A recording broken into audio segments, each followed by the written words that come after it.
Content warnings and a written version of this story, please check the description below. Just one bonus content warning, I will be attempting to do a French accent in this chapter, so if you are French, I apologise in advance for butchering your accent. This chapter is titled Victoria's Girls and is the third chapter of serving one of my story, A Doughnut from Cakeopia. Please consider donating to my Cash App to help out with things such as rent and just everyday living. I am a student, so it is difficult getting money, as you can imagine. And also consider donating to my GoFundMe, which directly helps with my transition. I am aiming to get nullo surgery, which is nullification, and the only surgery I can find is really in LA, so any timely donation, even like £5 or something, would go a long way in helping me achieve my transition goal. So yeah, thank you for supporting me or considering supporting me. The links to them will be down in the description and below. Now on to the story. The butler was quick to do what his mistress had ordered, running through the mansion as fast as he could, apple from his face flying every which way, scattered on the floor, the stairs and the walls. Tarty Tattin finally reached the top of the grand central stairwell and took a moment to catch his breath. Curious about the commotion, the maid, Millefoy, walked towards the butler with her hands placed disapprovingly on her hips. "Monsieur Tattin," the woman said in a thick French accent. "What is all this about?" She tore her hands from her hips and waved them around as if she were swatting away a swarm of wasps. "The mistress wants me to wake the girls," Tarty Tattin said, reclaiming his breath. Millefoy gasped, placing her hand to her lips. "Don't you worry, my dear," she said as she adjusted her light brown 16th century garb. Millefoy may have looked like a peasant through her clothes, but she was one of the most unique people working in the mansion. Victoria was jealous of Millefoy's hair, which was long and white with an intricate orange feathering. Victoria was so jealous of the luxurious-looking hair that she even had the maid cover it with a maid's hat at all times. "I'll go wake the girls," the maid continued, smiling at the butler, who had finally calmed his breath. "They'd appreciate seeing a woman like me. You know how they can be." Tarty Tattin thanked Millefoy, and then slowly walked back down the long staircase to inform Victoria that everything was being seen to. Before entering the girls' bedchamber, Millefoy enlisted another maid, Tiramisu, to help. The woman looked every part a 1960s housewife, but with a gravelly yet sophisticated voice, she came across as stern and unapproachable to anyone but her friend Millefoy. "Come quickly," Millefoy called back to Tiramisu, who was increasingly gaining speed, possibly from the amount of coffee running through her sponge skin. She was quick to overtake her friend, taking charge and knocking on the large looming door, which slowly creaked itself open, like something from a haunted mansion.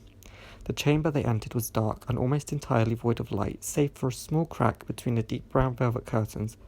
"Ladies," Tiramisu called in an authoritative tone, as she pulled back the curtain, allowing light to flood into the room and causing the girls to stir in their beds. Blondie and Brownie were Victoria's girls, as she so called them. In body, the pair looked like twins, despite Brownie being older than Blondie by 3 years. Brownie had darker skin made out of, well, a brownie, and Blondie's skin was much lighter in hue. The sisters both awoke ungraciously and irritable after being disturbed from their blissful slumber. It appeared as if Brownie was about to use a few choice words before realising she had actually been disturbed by Tiramisu and Millefoy, who had just entered the room. Her hard glare warmed a little as Tiramisu pulled off her covers, revealing a brown nightgown beneath, stained by the chocolate that had rubbed onto the garment as Brownie had rolled around in the night. "Sorry to wake you, Brownie, but her ladyship wants you downstairs," Tiramisu said half-jokingly as she moved her short cocoa dust hair behind her ear. "What exactly does she want us for?" Blondie yawned, slowly being helped out of bed by Millefoy. "Well, madam, I don't know the ins and outs of the situation, but by the sound of Tarty Tattin's breath, I could tell it's quite urgent indeed." Millefoy smiled, causing the light pastry around her lips to crumble down onto the floor. "Come now, we must get you dressed." Milfoy led Blondie behind a screen on the left side of the room, and Tiramisu led Brownie behind a screen on the right side of the room. The pair of maids had laid out the girls' garments on wooden chairs the night before, but before they placed them on, the girls simultaneously removed their nightgowns and were helped into their tight corsets, and then their long, beautiful late 19th century dresses. Both sisters styled themselves similarly to one another, but both silhouettes were cinched at the waist with high collars and large shoulders. Despite their restrictive garments, Blondie and Brownie were not to be underestimated. Victoria's girls were raised to excel in the art of merciless violence. Anyone who had ever crossed the girls met the same fate. They were expired.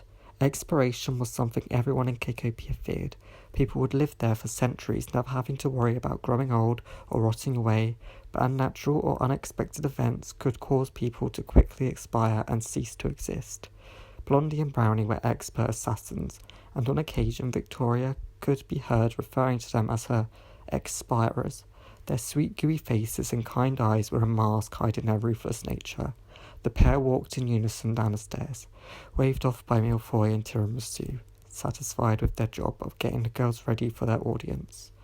Victoria stood in the portrait room, standing before her own portrait, which looked like a completely different woman. The paint showed a kind and regal beauty, but the actual woman looked cruel and malicious. This cold, hard look made Blondie and Brownie's mouths curl into a sinister, knowing smiles. A Doughnut has decided he wants to leave.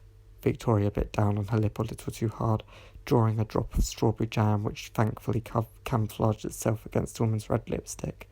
The girls knew exactly what Victoria was asking them to do. We won't let you down. Blondie nodded to Victoria, who smiled with genuine warmth in return. You know I love you both, Victoria began as she walked towards Blondie and Brownie's paintings on the wall. Almost as if you were my own daughters. She placed each of her hands against the paintings, allowing her fingers to caress their cheeks. Victoria then stepped back and sighed at another portrait sitting beside Brownie's to the right. You aren't a disappointment like that one. Of my daughters, you two may not be my heirs, but you are my favourites. Victoria nodded, satisfied with her words. Yes, mother, we know. Victoria's girl spoke as one. We will find this Doughnut, Blondie began, and expire him, Brownie finished. SJ could tell by the way Victoria had stormed off that she believed he had escaped the garden, but he was in fact still there hiding behind the bush, as Rock Cake, the guard, patrolled the area, trying to be useful and make up for her failure of not catching SJ. As far as he could see, there was no escape out of the garden. He could go back into the mansion, but that was far too risky. Instead, SJ looked around until his eyes rested on a large tree growing marzipan fruits. The Doughnut snuck over to the tree by crawling along the floor. A large caterpillar made of cake and covered in sprinkles looked up in confusion at his garden's new resident. The caterpillar cake stood in SJ's path for a little too long, and he was forced to shoo it away with his hand. Move aside. SJ tried thinking of a clever name for the creature, but failed, so instead settled for pushing it away, receiving an annoyed look from the caterpillar's bright yellow face. SJ finally made it behind a tree, where he sat, making sure no guard was nearby. Looking down, a small pond sat inches from SJ's feet. He wasn't sure how he had managed to miss such an element, but seemed relieved to see his reflection rippling in the water, still very much unscathed. 3 small frog cakes sat on cake wrapper lily pads, their croaks bubbling through their cream-filled mouths. Their small black eyes looked over to the giant Doughnut like some sort of creepy insect waiting to attack. Just as the pink frog looked as if it would jump at SJ, a shadow appeared over the Doughnut, causing him to almost scream in fear. Do you like them? The girl said, bending down and picking up the frog cake covered in black icing. They're from down under, I call them. The girl stopped talking and looked over to a frightened SJ.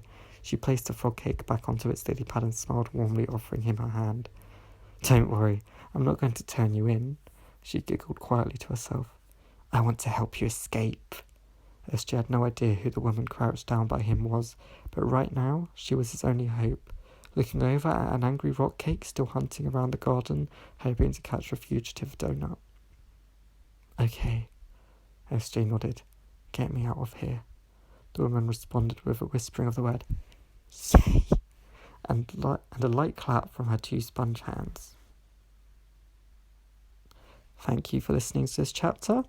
Make sure to Make sure to subscribe to see more videos like this on my channel. I will be posting the next chapter next week.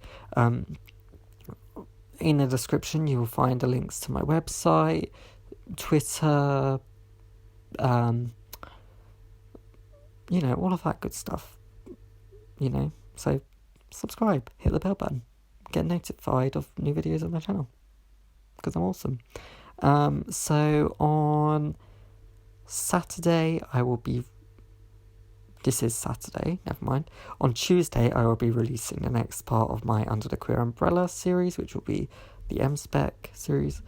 Then on Tuesday, I'll be releasing the next short story, which will be based on The Little Red Hen. I am currently working on it, and I'm in love with the main character. She is great.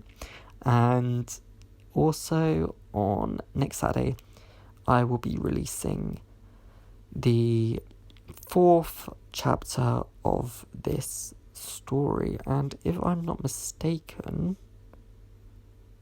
I believe... No, never mind. That's a surprise for another week. But yeah, so thank you for watching, thank you for subscribing, thank you for liking this video, thank you for